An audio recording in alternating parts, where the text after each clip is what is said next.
E aí que nós chegamos ao versículo 17, onde Mateus, ele vai nos mostrar que pregação era essa, que mensagem era essa que Jesus tinha para aquele povo que estava em trevas. E é aí que nós lemos as seguintes palavras de Jesus: arrependei-vos, porque está próximo o reino dos céus.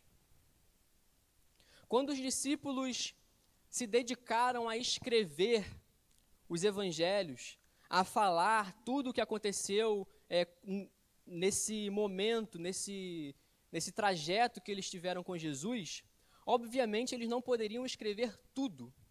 Eles não poderiam escrever tudo que Jesus fez e tudo que Jesus falou, porque senão eles iriam passar o resto da vida deles escrevendo. A prova disso está em João, no Evangelho de João, capítulo 21, ele vai nos dizer que se tudo que Jesus fez fosse escrito, não ia caber no mundo o número de livros que teriam que se escrever.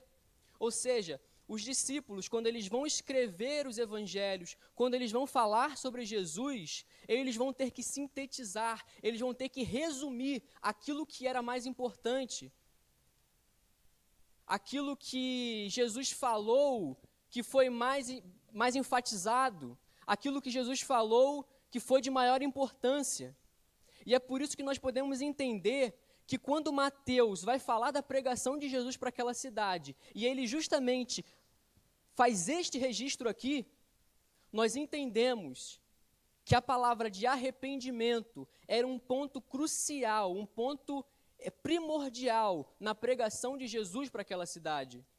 A pregação de Jesus pode ter durado 1 hora, 2 horas, 3 horas. Jesus, com certeza, falou muitas coisas para essas pessoas.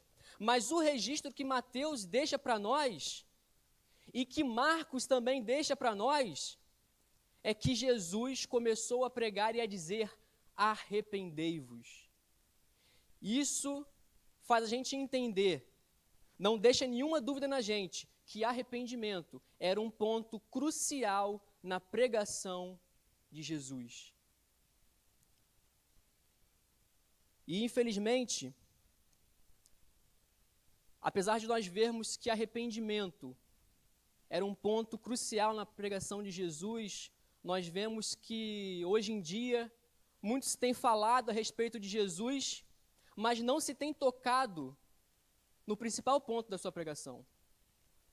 Em nome de Jesus, se tem falado muito sobre como que você pode vencer as suas dificuldades, como que você pode vencer na vida, como que você pode idealizar e conseguir alcançar os seus projetos, os seus objetivos, mas pouco se tem falado, em nome de Cristo, sobre o principal ponto da sua pregação, que é a palavra de arrependimento. Infelizmente, em muitos lugares, em muitos púlpitos de muitas igrejas, a pregação do Evangelho tem se resumido a um manual de autoajuda, onde, na verdade, se transforma a pregação do Evangelho em uma palestra de motivação para você conseguir resolver os seus problemas. Mas quando nós olhamos a palavra de Deus, a gente vai ver que na pregação de Jesus, ele deu ênfase, ele deu prioridade a essa primeira palavra que nós lemos aqui, que é arrependei-vos. Mas por que essa era uma mensagem importante? Por que esse era um ponto primordial na pregação de Jesus? Por que Jesus levou essa mensagem para essas cidades, para essa região? Por que João Batista, que preparou o caminho para o Senhor, também começou a pregar dizendo: arrependei-vos, porque está próximo ao reino dos céus? Por que a palavra de arrependimento é tão importante?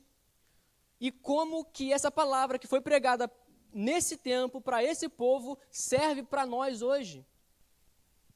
Primeiramente, a gente tem que buscar entender o que significa arrependimento. E quando nós procuramos entender o significado, a gente vai ver que no original, a palavra que é usada para arrependimento, no grego, é metanoia. E metanoia significa uma mudança de mente, uma conversão, uma transformação. Eu pensava de um jeito, eu tinha uma mente, e agora não tenho mais, tenho outra. Metanoia significa transformação. Só que quando nós olhamos o significado de arrependimento na nossa língua, segundo o nosso dicionário, nós somos levados a ter uma compreensão um pouco diferente. Porque enquanto nós olhamos no original e nós entendemos que arrependimento significa transformação, significa conversão, quando nós olhamos no nosso dicionário, nós vamos ver que arrependimento significa pesar. Arrependimento significa lamentação por um erro cometido. Ou seja, olhando no nosso dicionário, nós somos levados a crer que arrependimento tem um viés muito mais para sentimento. Enquanto que nós olhamos o significado de metanoia, nós entendemos que tem muito mais a ver com atitude.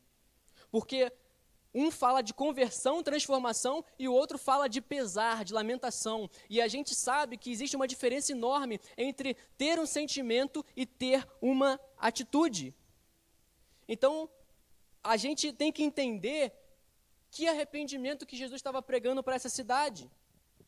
E a gente, se aprofundando na palavra, podemos ter a convicção de que a pregação de Jesus para essas cidades não era o arrependimento no sentido de que eles tinham que ter pesar pelos seus pecados.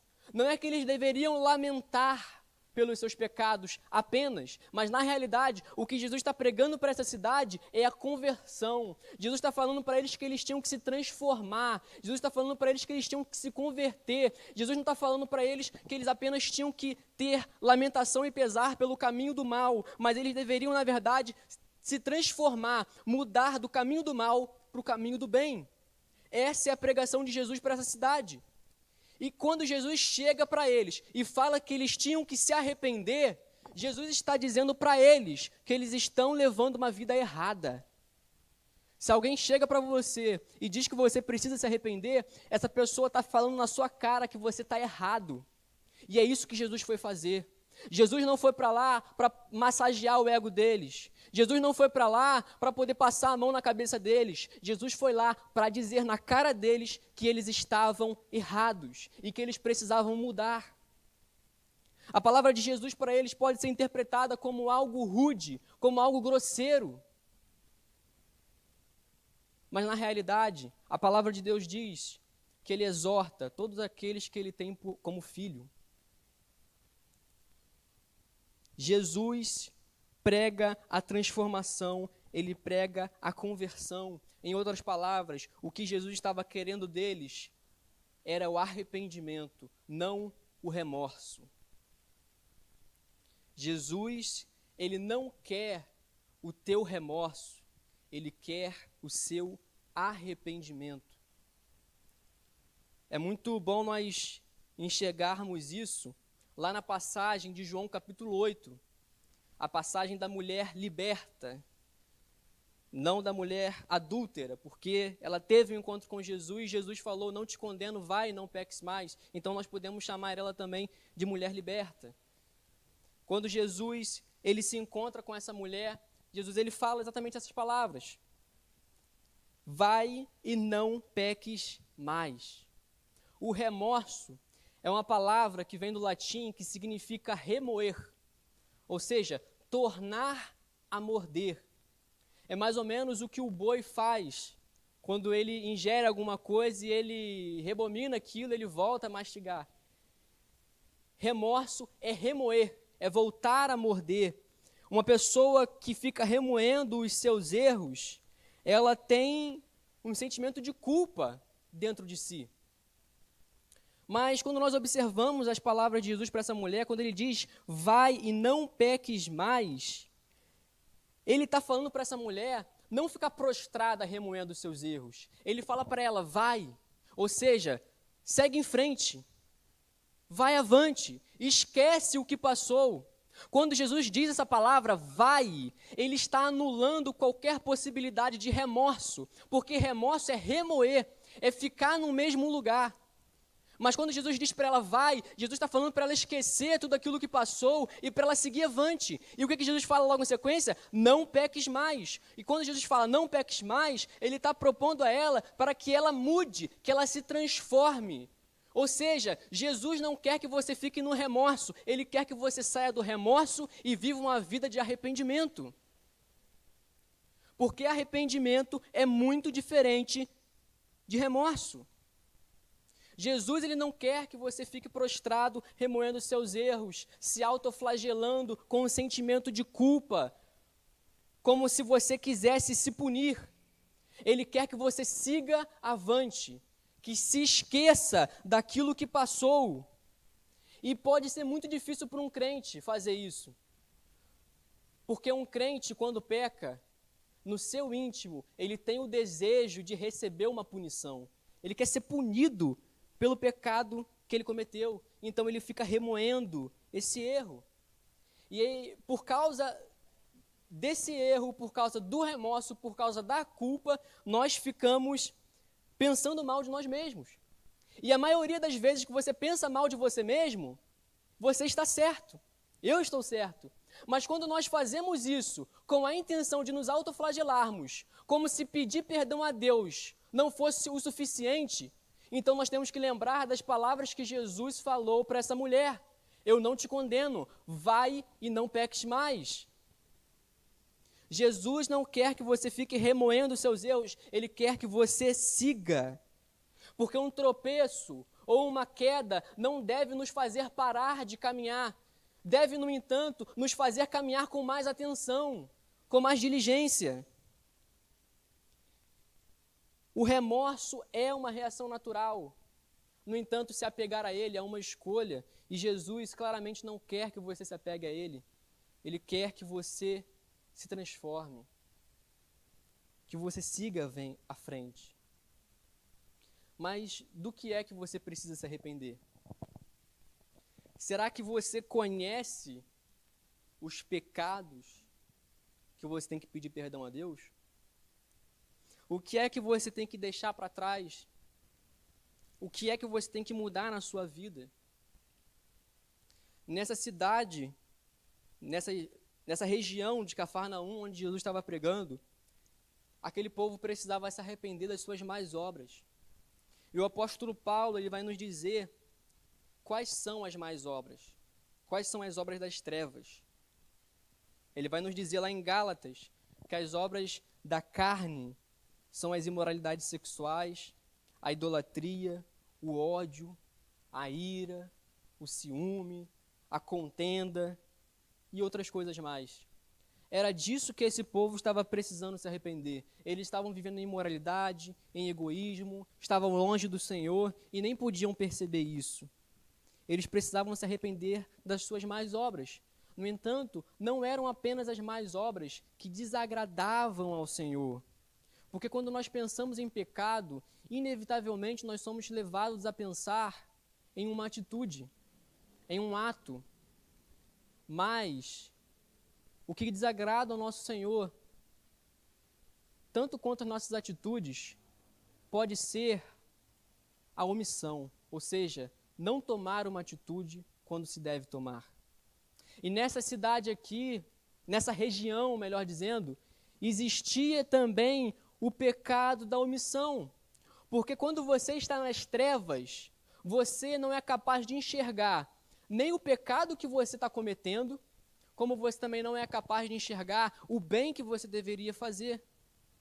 Então, inevitavelmente, nessa região havia também o pecado da omissão. E talvez quando se fala em pecado, você pode vir a pensar em uma atitude sua, ou duas atitudes suas que você acaba caindo, que você acaba escorregando, falhando e que você luta para que não aconteça novamente. No entanto, você pode acreditar que existem muitos mais pecados em nossas vidas do que nós somos capazes de imaginar. Paul Washer, certa vez, ele disse que nós não sabemos o quanto somos pecadores, assim como um peixe não sabe o quanto ele está molhado. Popularmente, quando se fala em pecado, se imagina atitudes. Por isso que muitas pessoas, quando elas vão falar sobre como que elas são boas, como que elas são merecedoras do céu, elas vão falar que elas não fazem nada de errado. Elas vão falar, olha, eu não mato ninguém, eu não roubo, eu não tomo nenhuma atitude ruim, então eu sou bom. Só que o que a palavra de Deus nos ensina é que não adianta, se você não mata ninguém, se você não ajuda quem está doente ou quase morrendo. Não adianta você não roubar de ninguém se você não doa para quem está do seu lado e está precisando.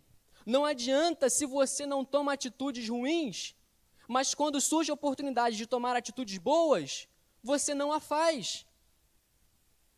O pecado da omissão é tão ruim quanto o pecado que nós realizamos por obras. E Jesus ele nos mostra isso em Mateus 25, 41. Ele nos mostra que o pecado da omissão é suficiente para lançar alguém no inferno. Porque em Mateus 25, 41, Jesus vai dizer o seguinte: então o rei dirá também aos que tiverem à sua esquerda: apartai-vos de mim, malditos, para o fogo eterno, preparado para o diabo e os seus anjos. Porque tive fome, não me deste de comer, tive sede, não me deste de beber, sendo forasteiro, não me hospedaste, estando nu, não me vestiste, achando-me enfermo e preso, não foste me ver. Que tipo de pecado que Deus está apontando nessas pessoas que Ele está lançando no inferno? Não foi nada que eles fizeram, foi o que eles deixaram de fazer. Justamente o pecado da omissão. E você vê como que é interessante, porque não é necessário que alguém tenha um pecado escandaloso para ser lançado no inferno. Portanto, a gente pode compreender que nós temos que nos arrepender diante do Senhor, tanto das nossas obras, quanto das obras que nós não realizamos. E só por aí, só por nós idealizarmos um pouquinho, pensarmos um pouquinho sobre o pecado da omissão, nós já podemos entender que a gente tem muito mais pecado do que a gente imagina. E preste atenção nisso. Existem muitos pecados que você não enxerga em sua vida. Existem muitos pecados que ainda permanecem ocultos aos seus olhos, porque você não está se santificando. Talvez você pense que é o contrário. Se eu me santificar, menos pecado eu vou ver na minha vida. Só que isso é uma falácia. É justamente ao contrário. Quanto mais você buscar o Senhor, quanto mais você se santificar, mais sensível você vai estar em relação àquilo que desagrada ao Senhor. Logo, mais pecados você vai enxergar na sua vida. Quanto mais próximo da luz você estiver, mais você vai ser capaz de enxergar aquilo que está sujo na sua vida. E é por isso que se você olha para a sua vida e você não enxerga tantos pecados assim, é aí que você tem que ficar preocupado. Porque se você olha para a sua vida e você não enxerga pecado, talvez não seja sinônimo de santidade. Na realidade, pode querer dizer que é falta de santidade. Pode estar querendo dizer para mim e para você que na realidade você está muito longe da luz e por isso você não é capaz de enxergar. Quanto mais santidade nós buscarmos, mais pecados nós vamos enxergar. Por isso, não se vanglorie se você não está fazendo nada de errado. Eu não faço nada de errado. Eu estou na casa de Deus. Eu venho aos domingos para o culto, mas eu não faço mal a ninguém, eu não bebo, eu não fumo, não cheiro, não trafico, pensando que está tudo bem. Mas o padrão de bondade de Deus é muito maior do que a nossa cultura impõe. Se você não está enxergando pecados em sua vida, é aí que você tem que começar a ficar preocupado. Jesus, ele quer que nós venhamos nos arrepender. E a gente enxerga que o arrependimento é uma necessidade. É uma necessidade de todos nós. Porque Isaías, ele fala das trevas que estavam em Zebulon e Naftali, só que as mesmas palavras que Isaías usou para essas duas cidades, ele também pode usar para as nossas vidas. Porque nós também nascemos em trevas. Nós também nascemos distantes do Senhor, nós fomos concebidos em pecado, inimigos de Deus, sem ter noção alguma do que desagradava ou do que agradava ao Senhor. Assim como Zebulão e Naftali, nós nos encontrávamos em trevas. E essa palavra de arrependimento, ela é necessária para nós hoje, e por isso que essa palavra que foi pregada lá, chegou para todos os povos, porque todo mundo precisa se arrepender, é uma necessidade, e é um estado que tem que ser constante na vida do cristão. E Jesus, ele mostra o porquê que o arrependimento é necessário. Na continuidade da sua pregação, ele vai falar, porque está próximo o reino dos céus. Romanos 14, 17 vai nos dizer que o reino dos céus é justiça, paz e alegria no Espírito Santo. O reino de Deus é o governo de Deus sobre os seus filhos. O reino de Deus é um lugar onde não há pecado, um lugar onde não há corrupção, não há devassidão. É um reino de luz. E Jesus, ele vai mostrar que esse reino não está distante, ele está próximo. Em uma outra ocasião, em Lucas 17, 20, os fariseus, eles vêm questionar a Jesus falando, Jesus, quando que o reino de Deus começa? Quando que é inaugurado o reino dos céus? E Jesus responde a ele, olha, o reino dos céus está no meio de vós. O reino dos céus, tanto já é uma realidade para nós que obedecemos a esse rei, como ele se concretiza na eternidade. Ele já existe, e ele se concretiza na eternidade. É como a nossa salvação. Nós somos salvos, já é uma realidade. E isso se concretiza na eternidade. Então o reino dos céus, ele é próximo, ele já é uma realidade. E é isso que Jesus está apresentando para essas pessoas. No entanto, não é todo mundo que pode pertencer a esse reino. Porque 1 Coríntios 6 e Gálatas 5 vai nos dizer que aqueles que praticam as obras das trevas, aqueles que praticam as obras da carne, não podem herdar o reino dos céus. Quando Jesus ele conversa com Nicodemos, em João capítulo 3, Jesus ele vai dizer que aquele que não nascer de novo não pode entrar no reino dos céus, não pode conhecer o reino de Deus. Portanto, a gente vê que existe uma condição para se adentrar a esse reino. Existe uma condição para entrar na vida eterna. E Jesus apresenta isso muito bem, quando um jovem muito rico vai perguntar a ele o que ele tem que fazer para herdar a vida eterna. Esse jovem aparece para Jesus e pergunta, o que eu tenho que fazer? Como que eu herdo a vida eterna? E Jesus falou para ele, cumpre os mandamentos.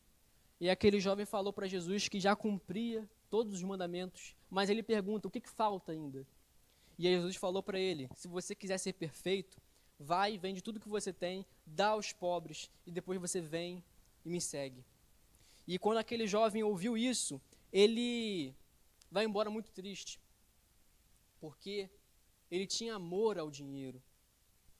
Jesus ele não prega contra as riquezas, mas Jesus, sabendo que esse jovem tinha, na verdade, amor ao seu dinheiro e que ele não era capaz de abrir mão dos seus bens para seguir a Cristo, Jesus propõe isso para ele. O Deus verdadeiro da vida desse jovem não era Yahvé, era Mamon.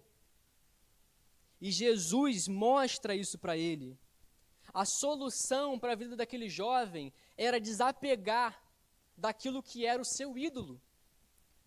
Jesus fala para ele, mais ou menos, o que falou no Sermão do Monte. Quando Jesus falou assim, se o teu braço direito te escandalizar, corta e lança fora.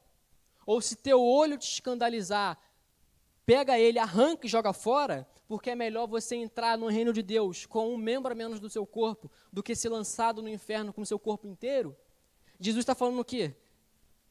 Ele está nos ensinando, de uma forma didática, que nós temos que cortar o mal pela raiz.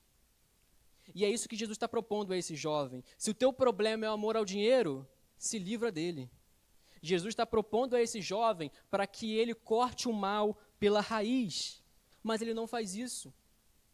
Mas olha agora que postura diferente foi a de Zaqueu, que era um publicano, cobrador de impostos, e Jesus fala para ele que vai para a casa dele. E eles vão, causando escândalo em todos os religiosos que estavam por perto. E aí Zaqueu, num dado momento, ele chega e fala: Jesus, se eu defraudei alguém, eu vou restituir. Zaqueu não caiu no chão, Zaqueu não está dizendo que Zaqueu chorou, que Zaqueu se emocionou, só está falando que Zaqueu teve uma mudança de mente, uma mudança de atitude. E é aí que Jesus fala para ele: hoje chegou salvação nesta casa. Jesus falou: hoje chegou salvação nesta casa, justamente quando Zaqueu, ele demonstra que ele passou por essa metanoia, essa transformação. Em Mateus capítulo 7, versículo 21, Jesus ele vai nos dizer que nem todo que diz Senhor, Senhor entrará no reino dos céus, mas aquele que faz a vontade do Pai, esse entrará no reino dos céus. No Sermão do Monte, Jesus vai dizer também que o reino dos céus pertencem aos misericordiosos, aos que têm fome e sede de justiça, pertence aos pacificadores, aos pobres de espírito, e tudo isso é característica dos filhos de Deus. Porque é filho de Deus aquele que crê em Jesus Cristo, aquele que crê neste que pregou essa mensagem para nós, conforme está escrito em 1 João, aquele que crê em Jesus é nascido de Deus. Portanto, a gente pode ver, a gente pode enxergar que a mensagem de Jesus foi pregada para esse lugar. E a mensagem que Jesus pregou, ela é simples, ela é profunda, ela é confrontadora e ela é duradoura. Ela é simples porque qualquer um ali pôde entender. Ela é profunda porque ela revela o que há de pior no coração do homem. Ela é confrontadora porque ela chama esse homem para o arrependimento. Chama ele para sair dessa zona de conforto. E ela é duradoura porque, apesar de ter sido pronunciada há tanto tempo, no primeiro século, para um povo lá do Oriente, ela chega até nós hoje e ela faz efeito. Porque pode-se passar dias, pode-se passar meses, séculos, anos, e por aí vai. Essa palavra, ela permanece atual.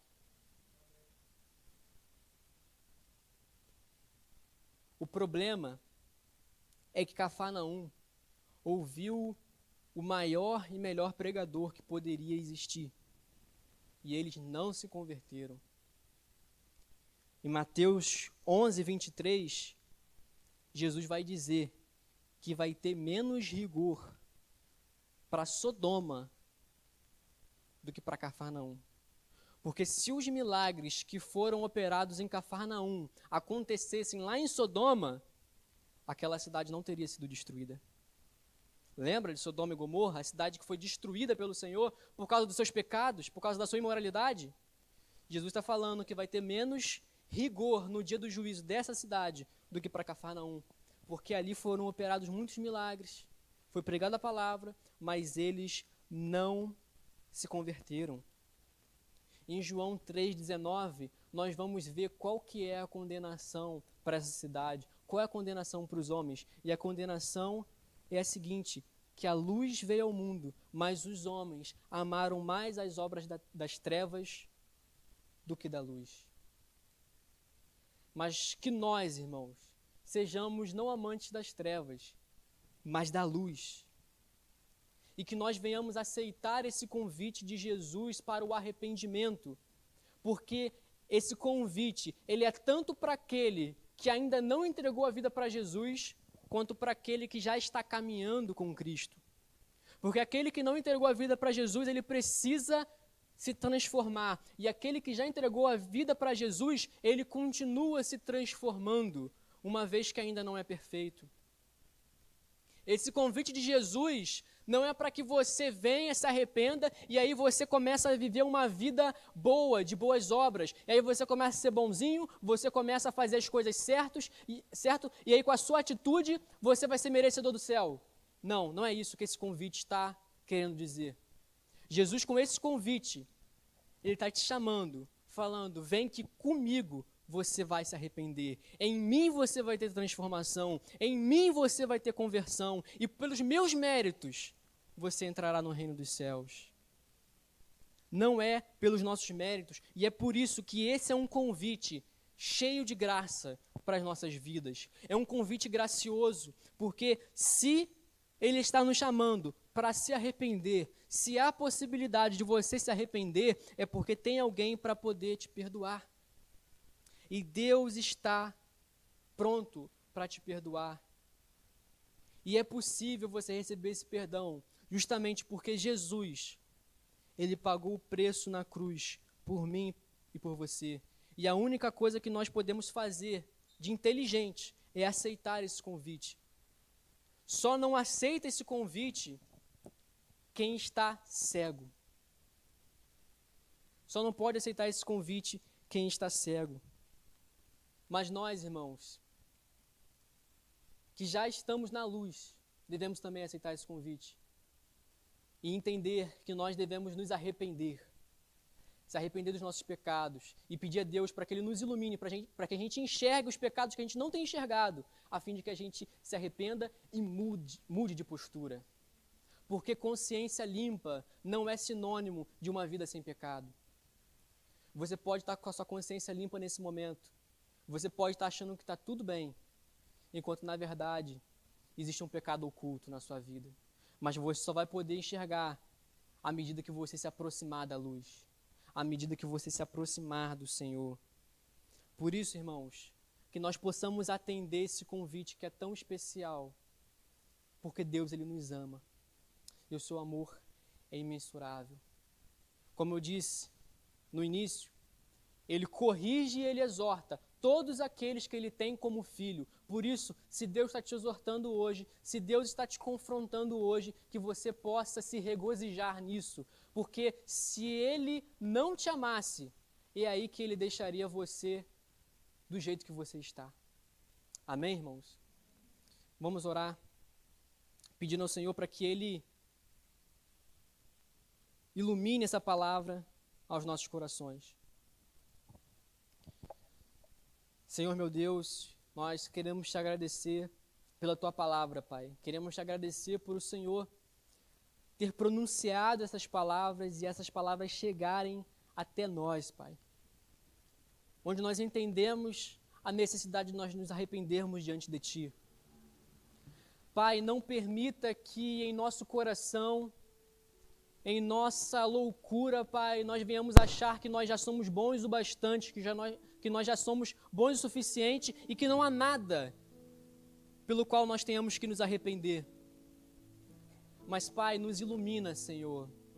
Nos traz para mais perto de Ti, Senhor, a fim de que nós possamos estar enxergando os nossos erros e nos convertendo verdadeiramente a Ti, Pai.